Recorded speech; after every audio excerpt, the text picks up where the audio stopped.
네, 이슈앤피플 이제 2부 이어가겠습니다. 박원석의 정치 밑줄 시간입니다. 윤석열 대통령의 방미 성과를 중심으로요 얘기 나눠보겠습니다. 박원석 동국대학교 행정학과 개건 교수입니다. 교수님 안녕하세요. 네, 안녕하세요. 예. 자, 조금 전에 윤석열 대통령이 국무회의 주재하면서요 또 방미 성과 스스로 밝혔습니다. 박 대통령의 설명에서 혹시 교수님은 어떤 좀 눈에 띈 점 보셨습니까? 글쎄 한 20분 가까이 모두 발언을 하셨는데 예. 대통령실에서 방미 성과로 그동안에 강조하고 홍보했던 것과 내용상 큰 차이는 없습니다. 네. 제가 좀 눈에 띄었던 점은 이번에 이제 워싱턴 선언 이게 예. 이제 미국이 특정한 우방 혹은 특정한 동맹 국가와 별도로 예. 이 확장 억제력에 관해서 문서로 보장한 예. 이제 그런 성격의 문서이기 때문에 좀 이례적인 건 사실입니다.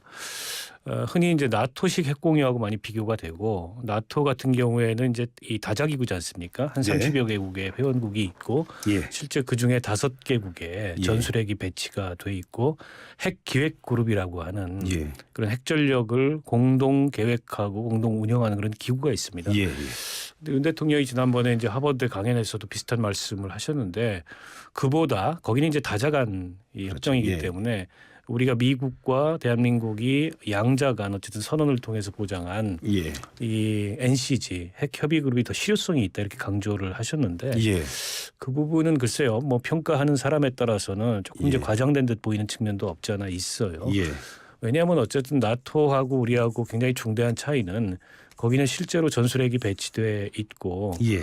또 나토 동맹국들의 그 핵 이 기획 그룹에서의 역할은 예. 유사시에 그 핵을 운반하고 예. 투발하는 그런 예. 책임까지 담당을 하고 있기 때문에 예. 물론 나토 같은 경우에도 핵 사용의 최종적인 결정권은 미국 대통령한테 예. 있기 예. 때문에 그조차도 핵 공유가 아니다 이런 예. 시각이 있는데 우리는 이제 그에 비해서 수위가 좀 낮다고 볼 수 있거든요. 예. 그리고 기존의 확장 억제력을 운영하는 예. 그런 확장 억제 전략 협의체라는 것도 있었고 예. 예.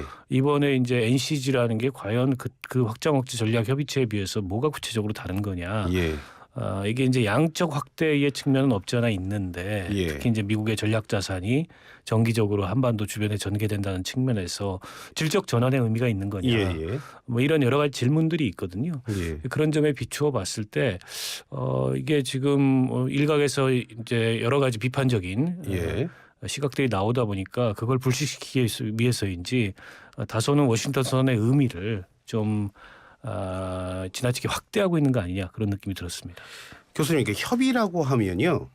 나도 있고 상대방도 있다 이런 뜻 아닙니까? 예를 들어서 지금 말씀하신 대로 나토에서 협의를 한다. 핵을 가지고 협의를 한다면 영국도 핵을 가지고 있고 그렇죠? 프랑스도 핵을 가지고 있지 않습니까? 그런 나라들과 미국 이래서 협의를 한다면 우리는 핵이 지금 없는 상태 아니에요. 그런 측면에서 이제 나토는 좀 성격이 다르다. 이런 말씀을 하신 전문가들이 있어요. 왜냐하면 핵 보유 국가가 3개국이나 되고 예. 그러나 이제 미국의 전술 핵무기는 그 3개국을 제외한 다른 나라들에 배치가 돼 있습니다. 예를 들어 벨기에라든지 터키라든지 이탈리아라든지 그리고 영국이나 프랑스는 핵 보유국이긴 합니다만 본인들이 보유한 핵에 대해서 동맹국인 나토 국가들과 공유하지 않습니다. 그러니까 결국엔 미국의 전술 핵이 배치돼 있는 거여서 나토의 이른바 이제 핵 기획 그룹이라는 것도 영국의 핵무기, 프랑스의 핵무기, 미국의 핵무기 이걸 다 놓고서 핵 전력 운영에 관해서 협의하는 기구라고 보기는 어렵고요. 그건 아니군요. 근데 이제 그와 비하면 우리는 성격이 많이 다른 거죠. 우리는 일단 한반도에 핵이 있는 게 존재하는 게 아니고 결국에는 이제 우리가 핵 공격을 받거나 이제 북한이 계속 이제 핵 그 전력을 고도화시키면서 군사적 도발을 일으킬 때 그에 대해서 어쨌든 이제 한미 동맹이 어떤 차원의 대응할 거냐.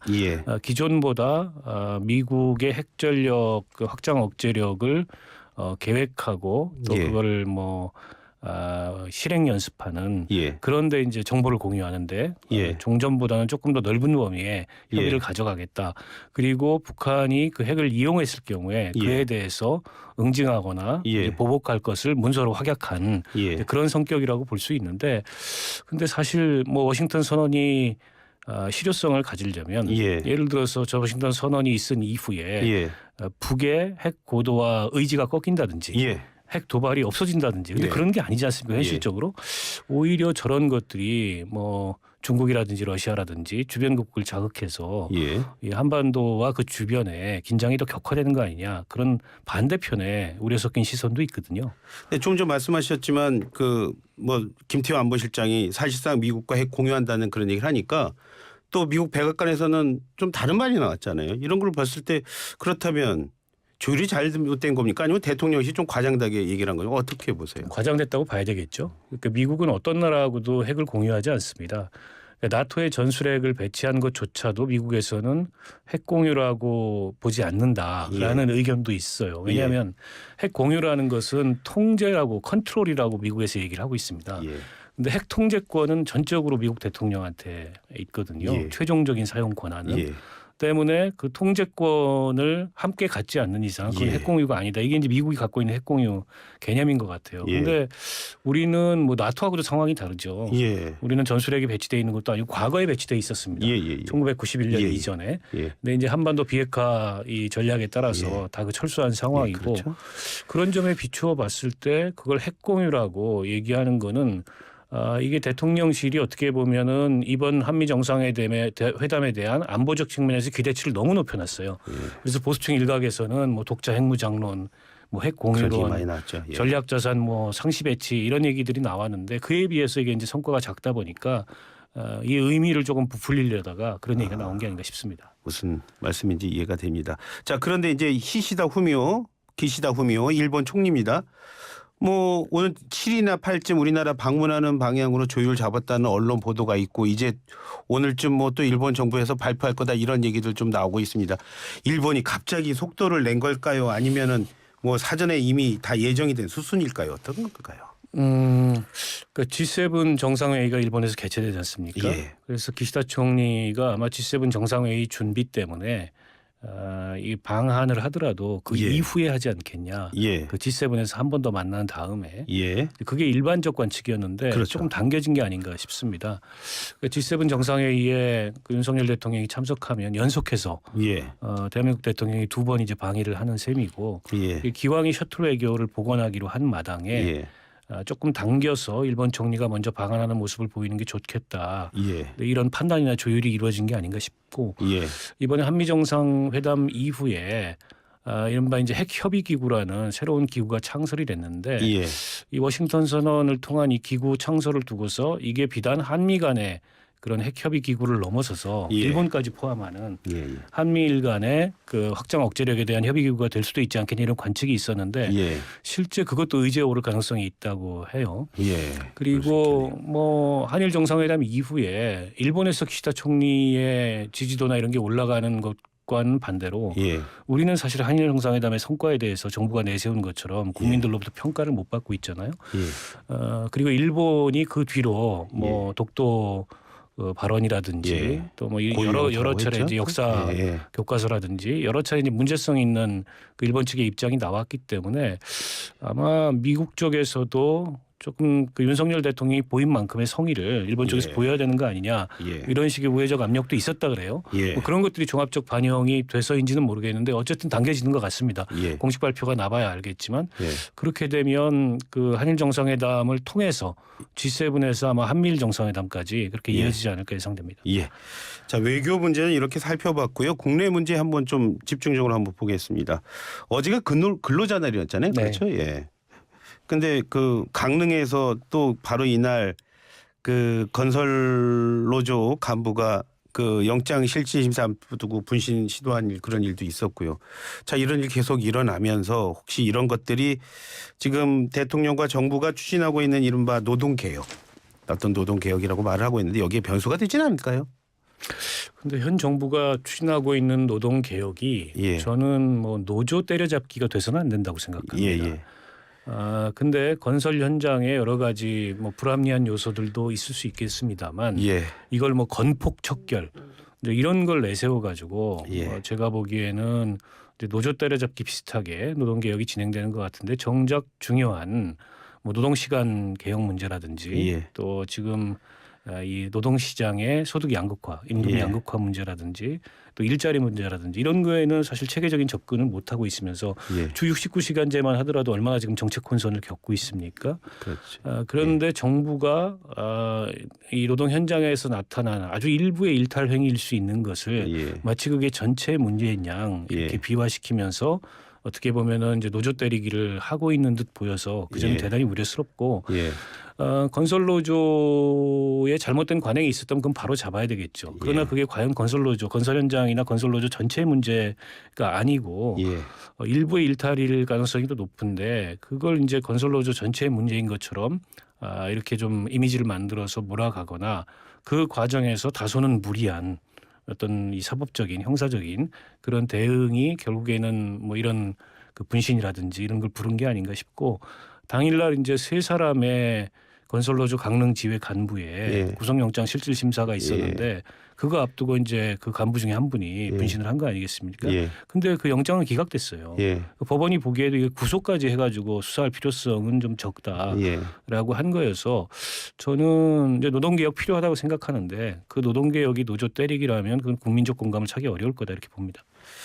지금 교수님과 얘기하는 과정에 속보가 들어왔는데요. 그 조금 전 말씀드린 그 영장실질심사 분신을 했다는 그 건설노조 강원지부의 간부가 숨졌다는 그런 네. 소식이 들어와 있는 안타까운 소식입니다. 오늘 바로 또 이제 최저임금위원회 첫 전원회의가 열린다고 그래요. 내년에는 최저임금 10,000원 넘을까요? 어떻게 될까요? 그러니까 올해 최저임금이 9,620원이거든요. 예. 그 3.9%만 최저임금이 인상되면 10,000원이 넘게 됩니다. 예. 근데 물가 인상률만 보더라도 3.5% 예상이 되거든요. 예. 그런 측면에서 봤을 때 내년도 최저임금 결정을 해봐야 알겠지만 예. 10,000원을 넘게 될 가능성이 높다고 봐야 되겠죠. 예. 그런데 뭐 또 뭐 거기 보면 뭐 계산할 때 보면 뭐 취업자 증가율 이것도 뭐 빼고 뭐 이렇게 하는데 그 최저임금이라는 거 이건 어떻게 이렇게 정해지게 되는 겁니까? 그러니까 이제 헌법 32조에 의해서 최저임금법을 두고 예. 최저임금을 결정 고시하도록 하고 있고요. 예. 또 최저임금위원회가 구성이 되어 위원회요? 있습니다. 예. 그래서 노동자 대표, 사용자 대표, 예. 그리고 정부가 추천하는 공익위원 이렇게 해가지고 최저임금위원회를 구성을 하는데 예. 매년 이제 3월 31일 날 예. 노동부 장관이 최저임금위원회에 예. 최저임금 심의 결정을 요청을 하게 됩니다. 예. 그러면 이제 그로부터 90일 동안 예. 그 내부 논의를 통해서 예. 뭐 전원위원회 그 보고하고 예. 또 상정하고 전문위원회에서 세부 자료나 이런 것들 검토하고 예. 그리고 나서 이제 최저임금을 결정을 하게 되죠. 다수결로 하게 되는 겁니까? 원래는 이제 합의제로 합의제. 돼 있는데요. 보통은 이제 노사 양측이 서로 이걸 받지 않으면은 예. 결국에는 이제 공익위원회 중재안이 결정되는 경우들이 많아요. 그러니까 사측위원이 있고 이제 근로자위원이 있다고 말씀하시고 또 공익위원 말씀하시고 결국은 그러면 뭐 사측위원이랑 근로자위원은 의견이 갈릴 테고요. 예. 공익위원이 누구 편을 드냐에 따라서 이렇게 결정이 공익위원들이 뭐 누구 편이라고 보기는 어렵고요. 예. 공익위원들은 이제 그 분야의 전문가들이라고 볼 수 있기 때문에 예. 작년에도 공익위원 중재안으로 결정이 됐고 중재안, 예. 이제 그럴 가능성이 높지요. 예. 그리고 이제 8월 5일 날 최저임금을 고시하도록 되어 있는데 예. 이 8월 5일 결정 고시를 지키지 못한 경우도 많습니다. 예. 예. 국회 얘기 한번 해볼까요? 당 얘기 한번 해볼까요? 민주당에서 최근에 그 이낙연계로 알려진 그 박강호 의원이 그 원내대표가 됐지 않습니까? 근데 대통령실에서 뭐 이런 말 했어요. 합의되면은 나는 그 민주당 원내대표 회동도 가능하다 이런 얘기를 하던데요. 그래 되면 이재명 대표 만난다는 얘기가 없었으니까 이재명 대표 패싱입니까? 어떻게 봐야 됩니까? 근데 좀 이거는 비정상적이죠. 어쨌든 취임한 뒤 1년 동안 예. 야당 대표를 한 번도 안 만난 것도 정상이라고 볼 수 없는데 예. 야당 대표가 있는데 예. 야당 대표하고는 만나지 않고 예. 여야 원내대표하고만 만나겠다라고 예. 하는 것은 뭐 한마디로 나 이재명 싫다 예. 이 얘기를 하는 거라고 보고 근데 이조차도 저는 성사가 안 될 가능성이 높다고 봐요. 예. 그러니까 어떻게 보면 대통령실 관계자가 예. 약간 립서비스 비슷하게 그런 질문이 들어오니까 한 얘기로 보고 굉장히 문제죠. 예. 대통령이 어쨌든 국정 운영을 함에 있어서 예. 국회나 야당은 파트너입니다. 예. 근데 지금까지 한 번도 만나지 않고 대한민국 대통령들이 국회의원을 오래 하셨던 분들도 대통령에 당선되면은 여의도 정치나 국회는 굉장히 이 상식적이고 소모적이다 이렇게 보는 것 같아요. 예. 근데 어쨌든 민주정치 중심은 국회고 국회가 예. 민의의 대표기관으로서 예. 사실은 행정부는 국회하고 협력하지 않고서 국정운영 원활하게 할 수 없습니다. 예. 근데 대통령이 되면 일단 다른 신분이 됐다고 생각하는 것 같아요. 예. 윤 대통령도 좀 비슷한 모습을 보이는데 이렇게 되면은 국회 운영 정상적으로 할 수 없고요. 예. 사람이 믿고 싫은 거 하고 예. 또 국정 운영을 하는 거는 별개의 문제지 않습니까? 예. 그러니까 저는 기왕 만나려면 이재명 대표를 만나야 된다고 생각하고 예. 이재명 대표를 만난 뒤에 세부적인 안을 가지고서 여야 원내대표를 만나야 되는데 여러모로 지금까지 야당과 전혀 소통하지 않는 그렇다 보니까는 일방적인 이런 국정 운영은 바람직한 거라고 보기가 어렵죠. 끝으로 간단히 묻겠습니다. 태영호 최고위원 녹취록 파장 어떻게 될까요? 일단 뭐 태영호 최고위원도 또 이진복 정무수석도 부인하고 있기 예. 때문에 뭐 더 여기서 이 문제가 커질 것 같지는 않은데 어쨌든 보좌진들하고 내밀한 회의를 하는데 태영호 의원이 있지도 않은 얘기를 했다. 예. 그러면 무슨 이분은 허언증에 걸린 분이거나 예. 아니면 거짓말을 밥 먹듯이 하는 분이라 그러는데 상식적으로 좀 납득이 안 되죠. 그런 면에서 예. 대통령실의 공천 개입 예. 당무 개입 이런 예. 얘기가 나오는 거 아니겠습니까? 예. 근데 역대 보수 정당의 과거에 봤을 때 예. 대통령실이 공천 개입, 당무 개입하면 늘 불행한 결과를 맞이했습니다. 예. 그렇게까지는 말씀드릴게요. 예, 알겠습니다. 지금까지 박원성 동국대학교 격운교수와 함께했습니다. 오늘 말씀 고맙습니다. 고맙습니다.